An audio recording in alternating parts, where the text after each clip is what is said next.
was about 5 days old. No clues as to who abandoned him, his mother missing, but another mother watching over. I got a feeling like this might have been where my mother waited and trying to muster the courage to do it. On that silent night, left with only a handful of disposable diapers, but left by whom? Well, now ABC News and 2020 are helping to track down his parents. And he's not alone. Tonight, out of thousands of 2020 viewers and searchers on Facebook, I was found in a Christmas nativity. 3 desperate people pleading for our help. A woman looking for her father. Why do you need to know who your dad is? A sister searching 29 years to find her brother. What do you mean there's 2 of me? What? She goes, you're not alone. Tonight, cold cases solved right in front of you with a sleuth. These are the first time you've seen these photos? I've never seen these before. A scientist. With DNA, we will find a match for everyone who's searching. And a sixth sense. Watch this woman caught in a casino security video, captivated by the stranger next to her, believing he's that long-lost brother. Oh my God, that's my brother. Total goosebumps. That was him. That was him. Looking for the lost, whether they want to be found or not. Why did you wait so long? Since the day I was born. Good evening, I'm Elizabeth Vargas. And I'm David Muir. Right here tonight, viewers desperate for our help in finding lost loved ones. Nearly 1,000 requests so far coming into us on email and on social media. So we have assembled a crack team to take on their cases using computer work, legwork, and hardcore science. But tonight, something new and undefinable. Gut intuition. Is there something to it? Decide for yourself as we start with my trip to that Texas church and the search for the mother who left her baby in a manger. It is the dawn of the aptly named Me Decade, 1971. All in the Family premieres on television. President Nixon installs that recording system. And the Bee Gees were tearing up the charts with How Do You Mend a Broken Heart? My broken heart. And in Houston, Texas, another heart was surely aching on a sunny Wednesday afternoon, just days after Christmas. A bouncing baby boy is discovered inside St. Anne's Christmas nativity scene. Compounding the mystery, he appears to be healthy and well cared for. Apparently the mother had taken the baby Jesus figure out of the manger and then put the child in the manger in his place. 2 prayerful parishioners find him, but it falls to Catherine Allen, a 23-year-old rookie with the Houston Children's Protective Service, to rescue the baby in the manger. I laid him on my shoulder and he was quiet. At Christmas in a nativity scene. Exactly. What could be more dramatic? Searcher DJ Williams, searching for his biological mother. DJ went from the manger to just below the masthead as front page headline news. But if anybody knew who the mother was, they didn't bear witness. Was there a plea for information? No one called. They had no leads to go on. What do you think that means? I would say that she didn't want to be found.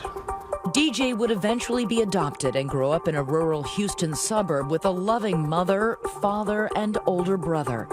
But he would never stop wondering about his humble beginnings. When I would be working on school projects or filling in family trees, I had to just kind of make it up as I went along. And young family and friends joined in the make-believe as well. They told me that my mother was Lonnie Anderson and that my father was Burt Reynolds. Did you believe it? I did. I was gullible. I was willing to believe almost anything. Today, DJ is a manager at a Starbucks inside a grocery store in Baltimore, Maryland. He lives with his partner, Mike, and their 6-year-old camera-shy son, Zephyr.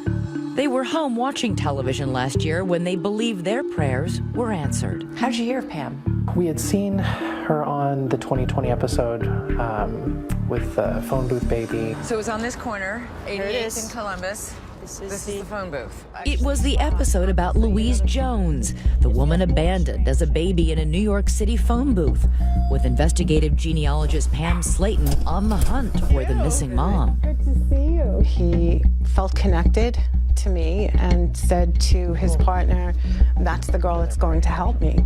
Pam is constantly contacted for help, and she only works on cases she thinks she can solve.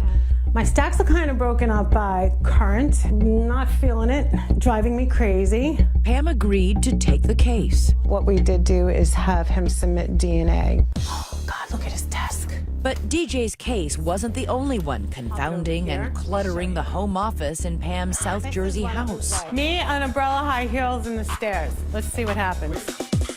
Well, where are we heading to, Pam? Long Island. Our next searcher, Gina Lozada of Shirley, New York, is searching for her half-sibling. She is a mother and a wife, but still has a hole in her heart. I want a full relationship. I will get it somehow, I'm determined. Gina grew up as an only child on the East End of Long Island, New York, with her mother and father. From early on, like, why can't I have a brother or a sister? Until that fateful day 29 years ago, when a tragic event turned that hole into a crater. Gina's father died while on a construction job. He was only 48 years old. What happened? Went to work one day, had a massive heart attack, and that was it. Never came home. It was devastating. Gina's dad and best friend had passed away.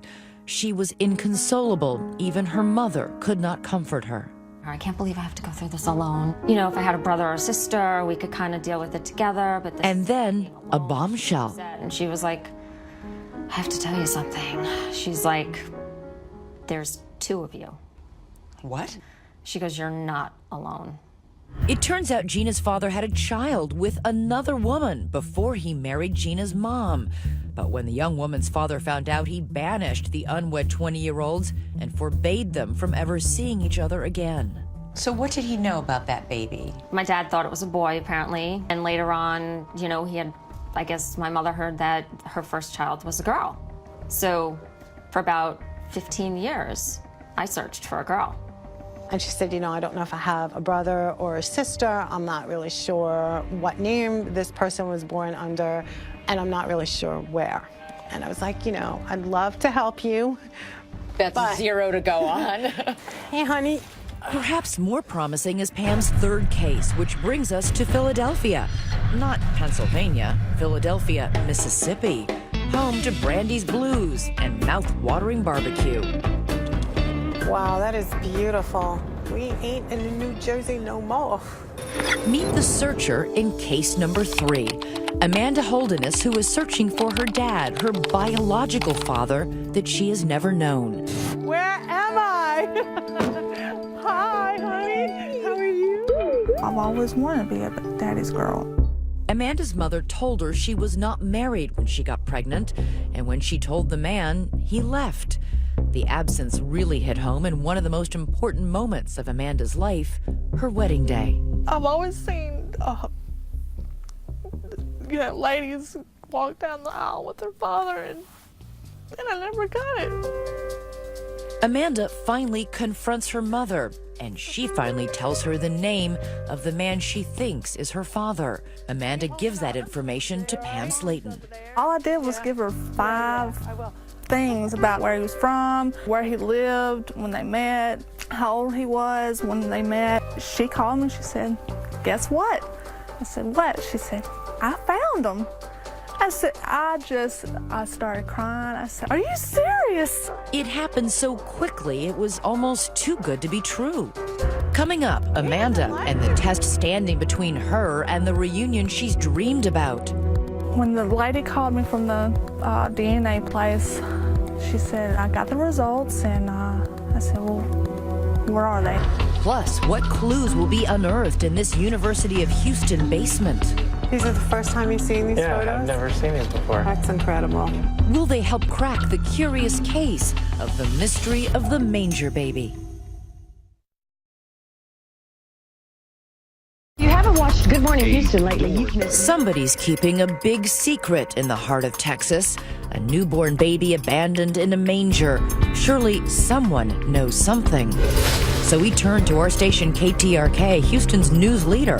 At 2020's request, they interviewed our searcher, DJ Williams, and helped get the word out to their 2 million Houstonians. Well, a man is trying to find his birth parents to really figure out who he is and where he came from. Now, ABC News and 2020 are helping to track down his parents. How old were you when you finally got the full story of where you were found and how you were found? I was probably about 15, and I had been helping my grandmother, and she showed me some newspaper clippings. Maybe there are more articles that could contain a clue. The one newspaper that covered the story, the Houston Post, is out of business. But in the basement of the University of Houston Library, some old rolls of microfilm. I have someone here by the name of Erin. She's going to help us go through the microfilm. I'm Pam Slayton. Nice to meet you. And this is DJ. Hi.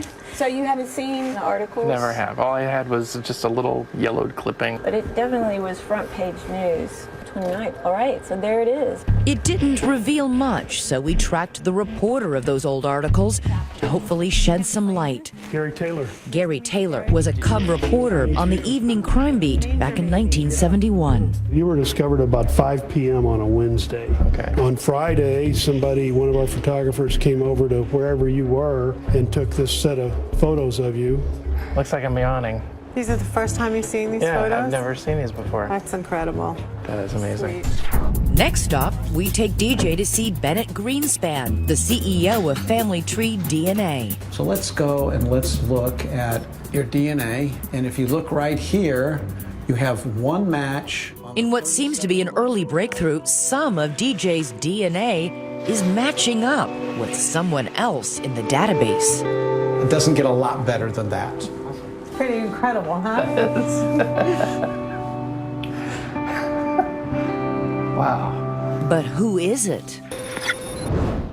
When we last left searcher Amanda Holdiness, things were looking up for her as well. Her mother has given her a name, a man she says is her biological father. You know what I'm going to do? Let me pop it over. Now it's up to Pam to track him down. And just like that, You with me? she does. In Jupiter, Florida. But her newfound father figure suggests they do a DNA test, and the results are devastating. They are not related at all. So Amanda, dejected, goes back to her mother, asking her for other names of men who might be her father. I said, can you remember anybody else? She's like, the only person I can remember is Samuel. And this was Samuel Skinner. Correct. Samuel Skinner, a man Amanda's mom lived with for a couple of years. Pam finds him living just down the Gulf Coast from Amanda, in Louisiana, just outside of New Orleans. Did you ever spend a lot of time in New Orleans? When Skinner was dating Amanda's mother, he was a firefighter in the military. Today, he enjoys feeding the animals in his garden. This is for the squirrels. And he looks a bit like Santa Claus. So she called you, and what did she say? She thought that I was her father. It was very shocking, and my main question was, why so long? Sam has spent the last 30 years thinking he only had one son. Was he wrong? Back on Long Island, it was a long time coming as well for our searcher, Gina, to break down and finally call her father's old girlfriend. Remember, Gina's dad fathered a child with her, Gina's would-be half-sibling. Why did you wait so long? You know, what if I call her and she denies it? But she's like, I have waited a lifetime for this phone call. Wow. Waited a lifetime to tell someone about her baby. Gina says the woman confirms the story about being forced to put up a baby boy for adoption. She tells Gina she has a half-brother and gives her his birth name. Gina immediately tells all this to Pam. What did she need to launch this investigation? Luckily, I had the name. I knew probably where he was born. So I finally had a starting point. Pam spends hours scrolling through birth index records. And then a match. I realized that I am definitely looking at what I believe is her brother. Ka-ching. Mm-hmm. Wow. So Pam makes the 3-hour trip from southern New Jersey to New York City to the east end of Long Island to lend Gina the support she needs for the phone call of her life. We are at Gina's house and we are getting ready to contact her brother for the very first time. This is so exciting. Oh my gosh. Hi. Hello, Miss Gina. Hi, how are you? Good. Together, they compare the photos on the Facebook profile of the man Pam has found and Gina's father's contractor license. The resemblance is unbelievable. Remember, Chris has no idea that he may even have a half-sister. Here comes the moment, right? Oh, the moment we've all been waiting for. Gina is trembling, so nervous that Pam has to dial the phone for her. Okay, I'm doing it. Hi, can I speak to Chris? But Chris isn't home. It's Chris's wife who answers the phone, and Gina doesn't want to leave a message. I'm actually searching for family, so I'd really like to talk to him first. You had to coach her on what to say because it's important that you don't scare these people off. When you are contacting an adoptee, you don't really know if they know that they're adopted. Okay. The wife sounds suspicious, but still gives out a number for Chris. She was very nice, but I think she was a little taken back. Well, first of all, I'm a female looking for Chris. Yeah, hi. So she was like, yeah, she wanted to say that. Gina reaches Chris on his cell phone, but only for a moment. Hi, Chris. My name is Gina. And do you have a minute? Is this a good time to talk? It is not going exactly according to plan. Yeah, can I call you back in a few minutes? That telephone reunion, 29 years in the making, is falling apart. He's on a conference call right now. 15 minutes go by, and this time he's not answering. Answer the phone, Chris. Oh, God. Oh, no. His voicemail answered. Here comes attempt number 3. Oh, you're ringing. Gina doesn't want to pester, but she feels her chances slipping away. Voicemail again. Pam takes matters into her own hands, texting Chris on Gina's behalf. I just text, hi, it's Gina again. Can you talk? I have information for you. I mean, it's kind of enticing. If we don't hear from him, then maybe we should call the wife. Up next, sometimes it's not science that cracks the case, it's a sixth sense, a gut feeling. A weekend trip to a casino, and Gina thinks she unbelievably might be locking eyes with her missing brother. And it's all caught on tape. So you were having this reaction not because of what you saw. Oh, no, what I felt. Stay tuned.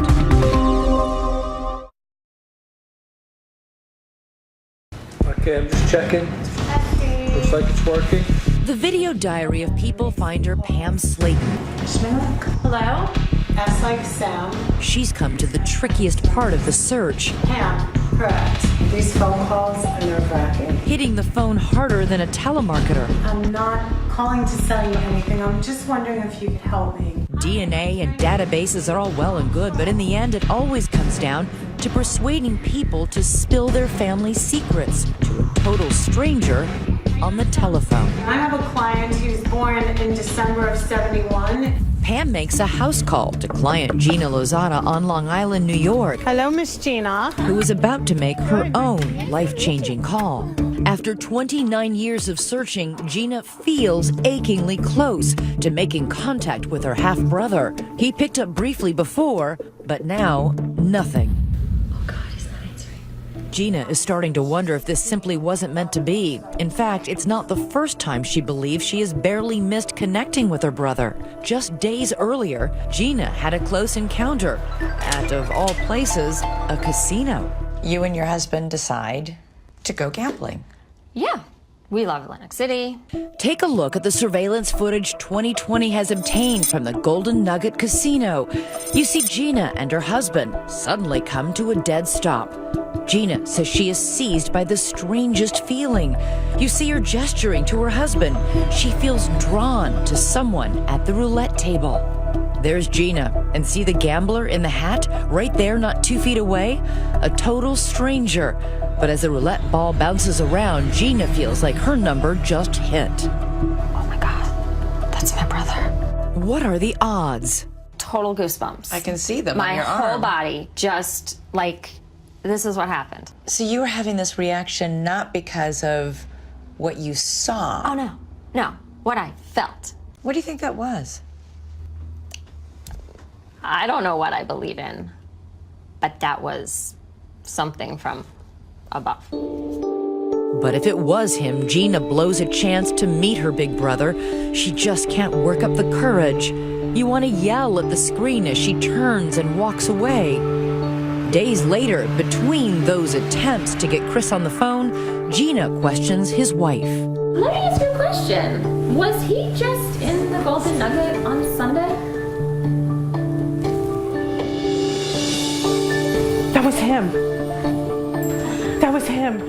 So many people spend their life wondering, you know, have I been in the same places as the person I'm looking for?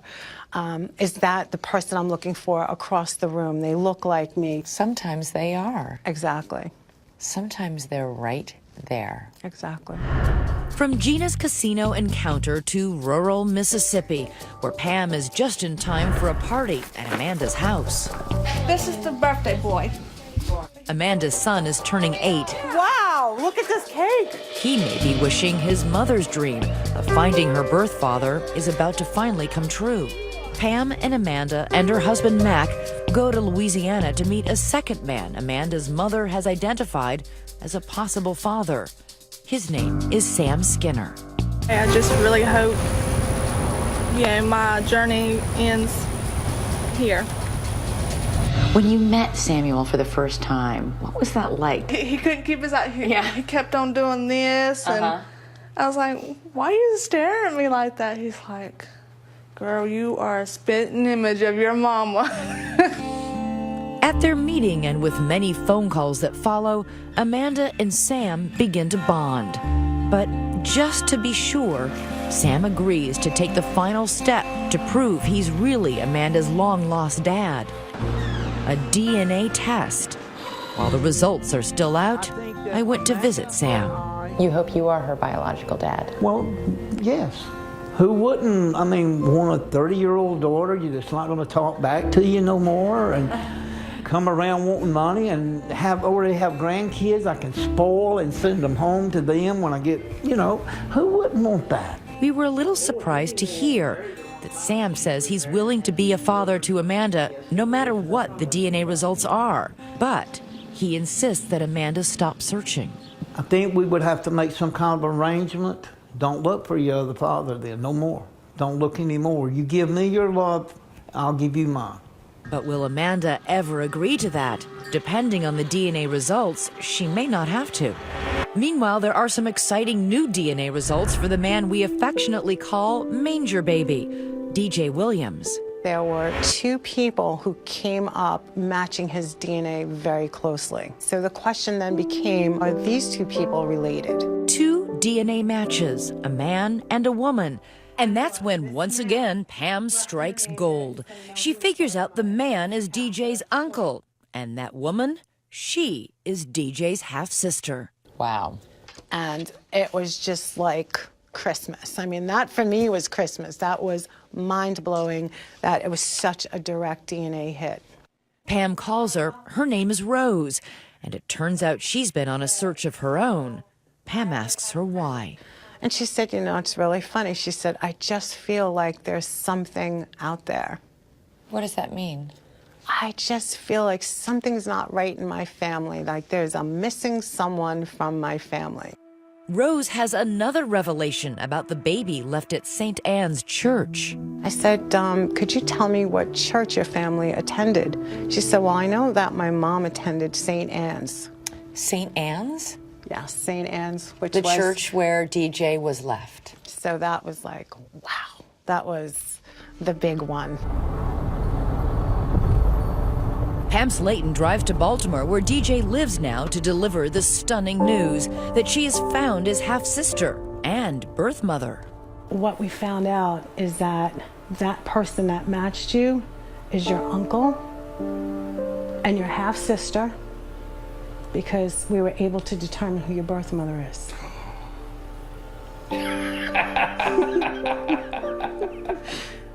Okay. I got goosebumps.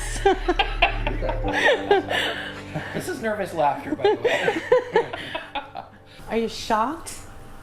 Oh, yeah. Yeah? I would say shocked. This DJ is your birth mother. Oh. Wow. I can see that. I have her smile. Yes. That's crazy. But Pam has heartbreaking news about the woman in the photo, the woman who left DJ in that church, the mother he longed to meet and maybe hug and hold. She is dead. Unfortunately, she passed away. She passed away in 2013. Still, this is not the end of DJ's journey, because Pam has found 4 half-siblings, the family DJ has always longed to know, and he's about to meet them in person. I'd honestly given up hope for the longest time. Wow, I just can't believe it. That's amazing.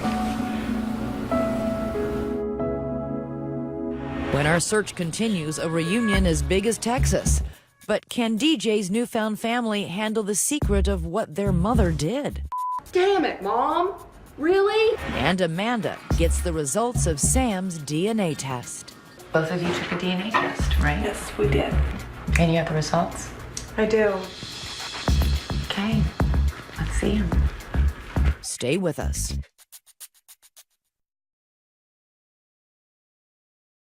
My name is Amanda, and I've never met my father, and I want answers. Amanda Holderness's search for her biological father has stretched from her home in Mississippi to a false lead and crushing disappointment in Florida, to New Orleans, where a prospective new father has been located.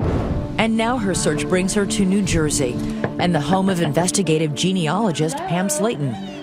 Her biological background. Pam brought along DNA detective and family tree DNA founder Bennett Greenspan.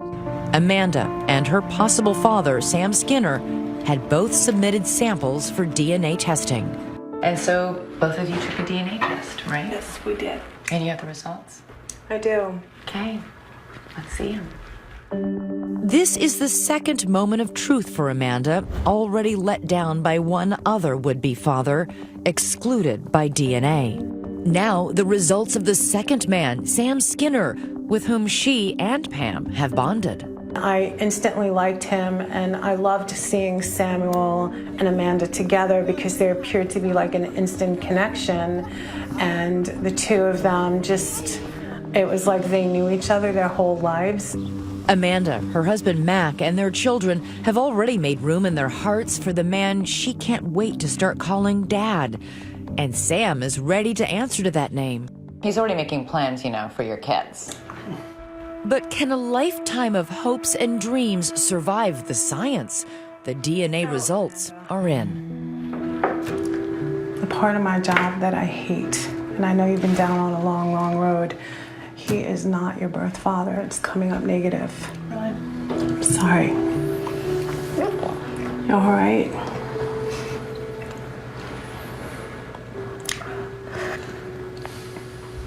I know.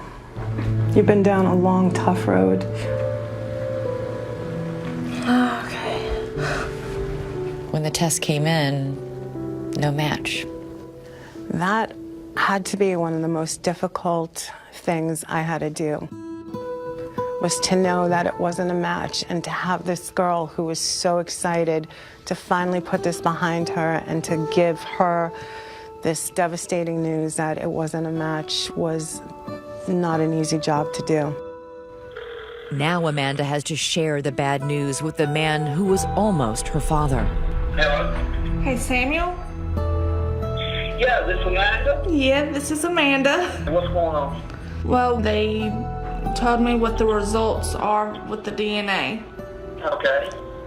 And? It's not good. In his own gruff way, Sam couldn't have been more gentle and kind than if he actually had been Amanda's biological dad. Don't get discouraged. Don't think bad. Just think positive. But there is one unresolved issue between them. Remember what Sam told me when I met him in New Orleans. If I'm not the real father, I mean, we can sit back and talk. If she's going to use me as her father, and I said that, we forget about the rest. Don't go looking no more. He did tell me that he would be willing to be your dad, grandfather to your kids, but his one condition was that you stop looking. Wow. Amanda is stunned, but now on the phone, Sam is ready to stay in Amanda's life with no conditions. In fact, he encourages her to keep looking for her biological father. I hope you don't stop your search, and I hope you keep continuing on and find what you need. I think he fell in love with her, and he must have really loved Amanda's mother. And I think he felt that connection, and I think he really truly wanted to be her father. And if he wasn't her biological father, he cared enough about her to step in and take over as her father anyway. And yet for Amanda, that wasn't enough. Even though she has an emotional need to find a father, she also wants that real blood connection. So she's still looking. Right. We are still looking. But will our other searcher cases have far better outcomes? After that fateful casino encounter, hours of unanswered phone calls straight to voicemail, followed by frantic texting and about 5 miles of pacing, all the love bottled up inside Gina for 29 years is about to finally come pouring out. Here we go. She finally gets the man she is convinced is her long-lost half-brother on the phone. Hi, Chris. It's Gina. It certainly is. Yes, I finally found you. Are you shocked? Oh. Something so many of us might take for granted, a simple phone call. In this case, life-changing for both of them. Wow, this is crazy. I've been looking for you for 29 years, Chris. Gina has a million questions. What do you do for AT&T? Do you have any children? You have a stepdaughter, but do you have any other... No children? How long have you been married? What date in September did you get married? Wow, my mother guessed that date, actually. That was her parents' anniversary as well. Later, we'll do it. They make an appointment to meet in person, and you're invited to the reunion. That's still to come. Well, it was great finally talking to you, and I'm very happy that I found you. Down in Baltimore, DJ Williams is happy too, getting ready to meet his family. But can his brand new Texas siblings handle the truth about what their mother did? I know that this information is a bit of a shock for you guys. Stay with us.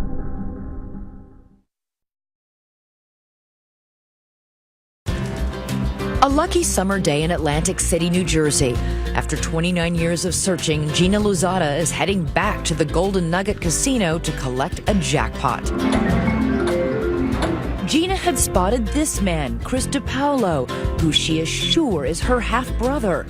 Now her head-spinning moment at the roulette wheel is about to be trumped by this. Hi! Hello, Gina. Oh my God! How are you? Let me look at you. Oh my gosh, you look so much like your dad. I It's have to say, unbelievable. Sometimes just one hug isn't enough.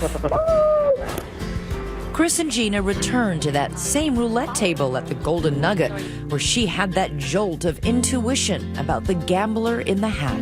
You were oblivious, and you were just playing and focused. It was just so funny. I sat there and watched you, and it was just crazy. Because I knew it was you. It's crazy. brother that Persistence. she Webster didn't- Dictionary. I know. Persistence. Gina Lozada. Now just thank her. I mean, thank her and be a good brother. Chris and Gina say they are so sure their personal details match up that they don't want or need a DNA test. They say they know. There are lots of siblings who grew up and spent their whole lives together and might not be as close as Gina and Chris seem to be. I think he was very open to receiving her. If only her father had ever known. If you ask her, she would tell you he does. Right. Right. Meanwhile, Amanda, even after 2 devastating false leads in her search for her biological father, still hasn't lost hope.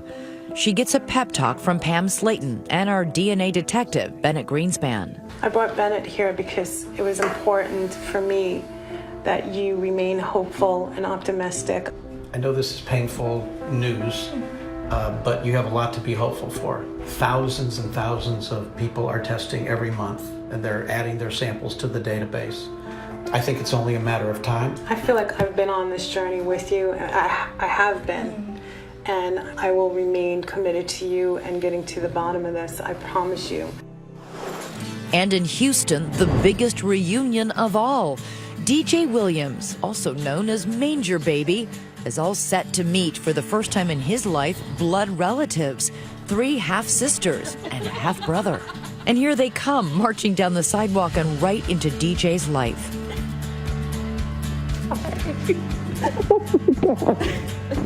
DJ's first hug, and it's a long hug, goes to Rose. So good to see you. Then Katie, Robert, and finally Kirsten. For the first time since he was left alone in a church 44 years before, DJ is in the arms of the biological family he never knew. So what are you thinking? You look like our Uncle John. Yeah. But amid the joy, there is tension as well, because DJ now has to tell them the story. They have no idea he was abandoned, left in a manger alone. Now he tells them what their mother did. I guess I should start with my story begins in Texas. Yeah. When I was about 5 days old, I was found in the nativity scene of St. Anne's Catholic Church. I was well cared for, very healthy, and I had a blanket and a stack of diapers and some formula with me. But looking back on the story and what I know now, I think that I was left there because that was the safest place that I could have been left at that time. I was born in December, so it was around Christmas time. And so that would be the safest place that I would be found. I know that this information is a bit of a shock for you guys.